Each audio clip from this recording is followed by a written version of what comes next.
বাবার পরে যদি বাবার মতো আগলে রাখতে পারে সেই মানুষটা আর কেউ না, সেটা হচ্ছে নিজের বড় ভাই। হ্যালো এভরিওয়ান, আসসালামু আলাইকুম। কেমন আছেন সবাই? আশা করি সবাই ভালো আছেন। আলহামদুলিল্লাহ আমিও ভালো আছি। ভাইয়া যখন ছুটিতে আসে তখনই আমাদেরকে নিয়ে ঘুরতে বের হয়, আবার যখন ছুটি শেষ হয়ে যায় তখনও একবার নিয়ে ঘুরতে যায়। তো ছুটি ভাইয়া যেহেতু প্রায় শেষের দিকে, তো ভাইয়া আজকে আমাদেরকে নিয়ে আবার বেরিয়েছে। আর যেহেতু আমরা রাতের বেলা বেরিয়েছিলাম তাই আর কি দূরে কোথাও যাওয়া হয়নি, কাছের মধ্যে লেক পার এখানে আসা হয়েছিল। তো ভাইয়া আজকে নুডলস খেতে চেয়েছিল, কিন্তু যে কোনো কারণে ভাইয়ার একটু বাসা থেকে আগে বের হতে হয়েছে। তো তারপরে আমরা নুডলস রান্না করে সাথে করে নিয়ে এসেছি, আর শিশু পার্কের মধ্যে বসে আমরা এটা খেয়েছিলাম সবাই মিলে। তো এখানে তো আমার ভাইয়ের মেয়ের মুড অফ, সে এখানে খাওয়া দাওয়ার তো কাছেও নেই, সে ওদিকে সেই নাগরদোলা তারপরে এটা ওটা বিভিন্ন রাইড গুলো সে দেখছে। পরে সে তার বাবার সাথে এখন ঘোড়ায় চড়ার জন্য উপরে উঠে গেল। এটার মধ্যে আসলে আসলে বাচ্চাদের মাথা ঠিক থাকে না, বিভিন্ন রাইড থাকার কারণে তারা কোনটা রেখে কোনটায় চড়বে মনে হয় যে মাথা খারাপ হয়ে যায়।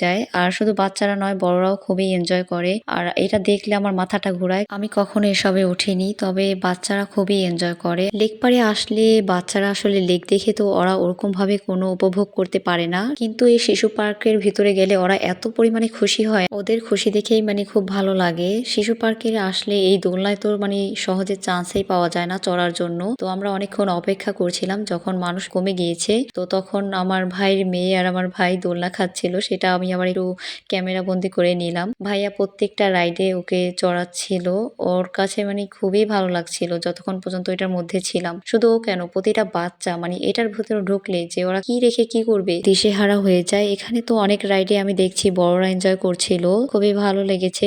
এটার মধ্যে ঢুকলে আসলে কেউ তার নিজের বয়সের কথা মনে রাখতে পারে না, সবাই আসলে এনজয় করে। এই শিশু পার্কে প্রবেশ করতে কিন্তু 10 টাকা করে লাগে, আর কিছু কিছু রাইডে এখানে চড়তে 30 টাকা করে লাগে, আর বাকি যা আছে তা ফ্রিতেই চড়া যায়। অফ ডে গুলোতে আসলে তো এখানে চান্সই পাওয়া যায় না, প্রচুর ভিড় থাকে। আর যদি আপনি যে কোনো খোলার দিনে আসেন তখন একটু কম ভিড় থাকে, কিন্তু অফ ডে গুলোতে ঢুকাই যায় না, এমন একটা অবস্থা হয়ে যায়। আর অফ ডে ছাড়া কিন্তু 9টার মধ্যে শিশু পার্কটি এটার ভিতরের কার্যক্রম অফ করে দেয় তারা, কারণ বেশিক্ষণ খোলা রাখে না। কিন্তু যখন অফ ডে থাকে তখন এটা রাত পর্যন্ত খোলা থাকে।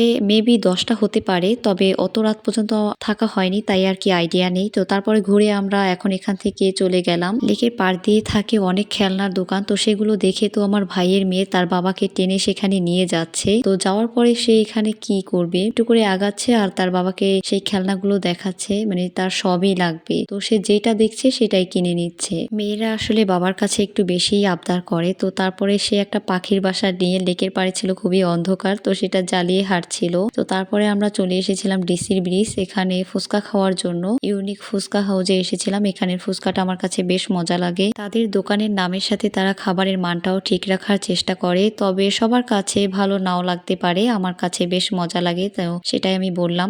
তো তারপরে আমরা খাওয়া দাওয়া করে বাসার উদ্দেশ্যে রওনা হলাম। আজকের ভিডিওটা এই পর্যন্তই, সবাই ভালো থাকবেন, আল্লাহ হাফিজ।